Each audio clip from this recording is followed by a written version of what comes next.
Hi, everybody in the B1 class, Hector and Laura on Tuesdays and Thursdays. Today's the Tuesday class. I've not heard anything from either of you, so I don't even know if you're watching these videos or if you're still doing the work that I have given you. So can you please get in contact with me as soon as possible so that I know what to plan and what to do with you guys, okay? Because I know you both are interested in doing the B1 exam at the end of the year. There's still going to be a B1 exam eventually, so we should still be practicing for it, okay? So can you guys open your book and go to page 86, okay? That's the page that we're going to be doing today, okay? And we're going to practice some listening. So first of all, look at number 1. It says, work in pairs and discuss the questions. So not with pairs. I want you to write this in your notebook. What kind of things do you think you can learn when you travel to new places? Number 2, do you think you can learn the same things better in school? Why or why not? Okay, so for number 1, what kind of things do you think you can learn when you travel to new places? Try to think about places that you've traveled to before and what kind of different things did you learn from them, okay?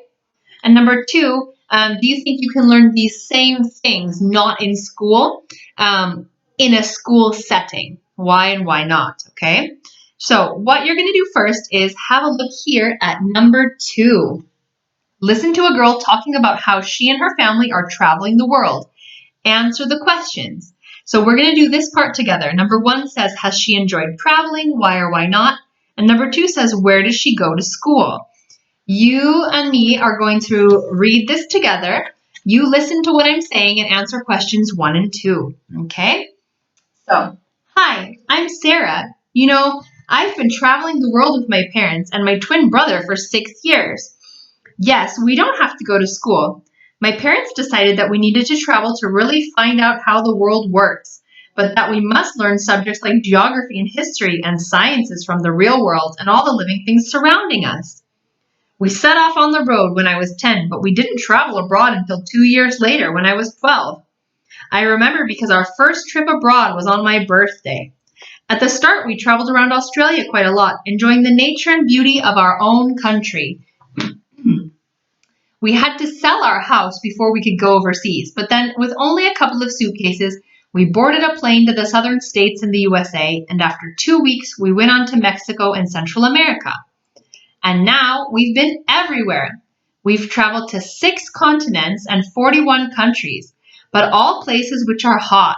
We don't like the cold. We've had tons of adventures and experiences and learned such a lot.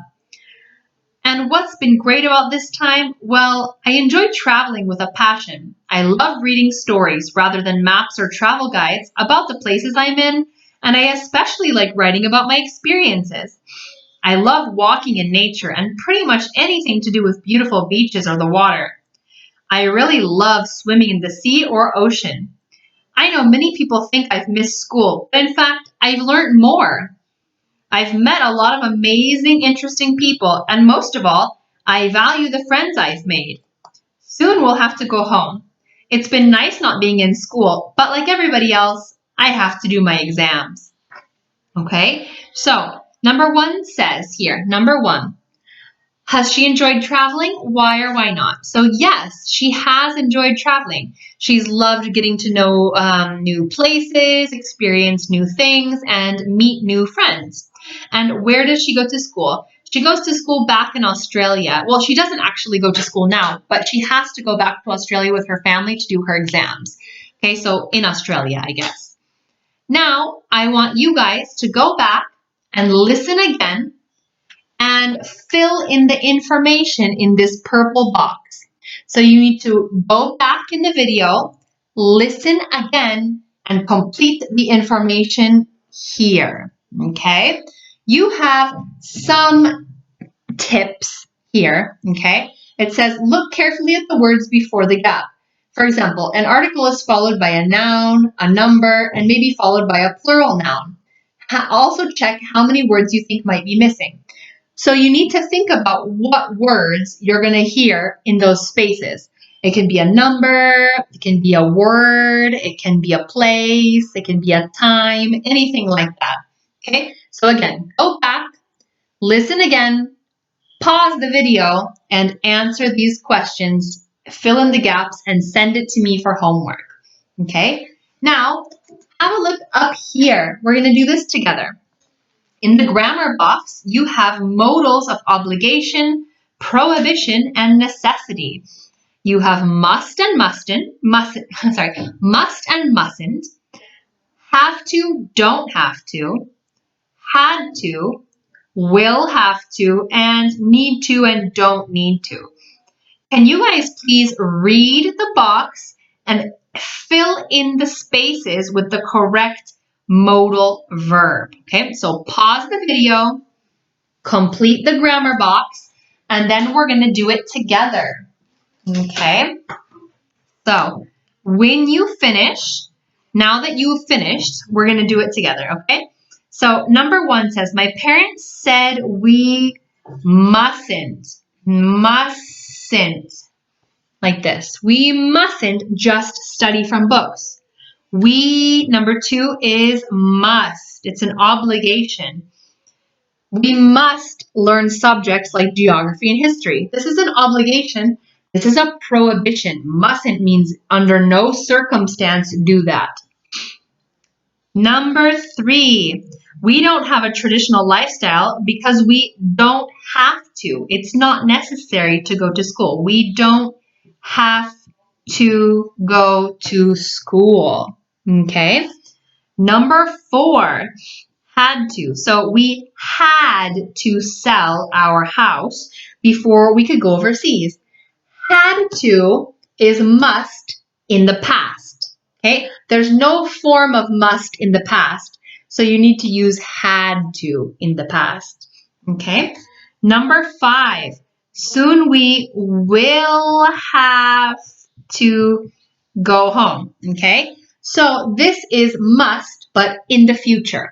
The word must is only in the present, but they have past and future meanings as well. The past you express as had to. The future you express as will have to. Okay? And number 6, we need to. It's necessary. We need to get out and travel. Okay? So these are the answers for the grammar box in number 5.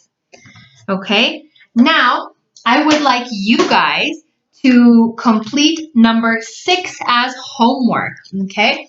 So in number 6, you have 5 sentences, and you need to circle the correct option and send it to me for homework.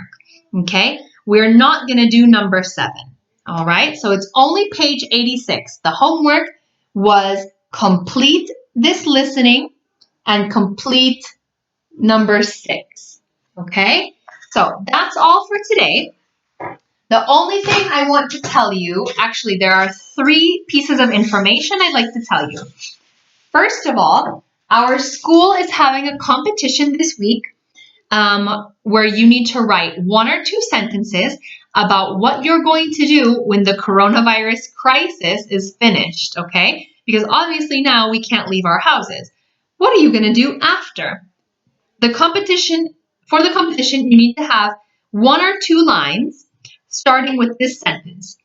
After all of this is over means finished, I'm going to, okay, like this. This is how you start your competition entry. After all of this is over, I'm going to. You don't need to write more than 2 lines. And it's nice if you send in 1 or 2 pictures. For example, I entered the competition. I wrote, after all of this is over, I'm going to visit my family in Colombia. Okay? And I sent 1 picture of me in Colombia. All right? So if you could do that this week and send it to my email, which is on the school's website, that would be amazing.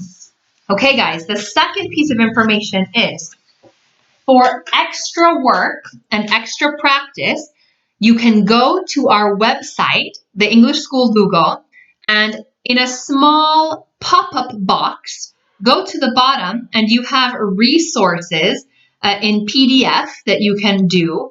and correct by yourself. And there are also B1 preparation exercises that you can do.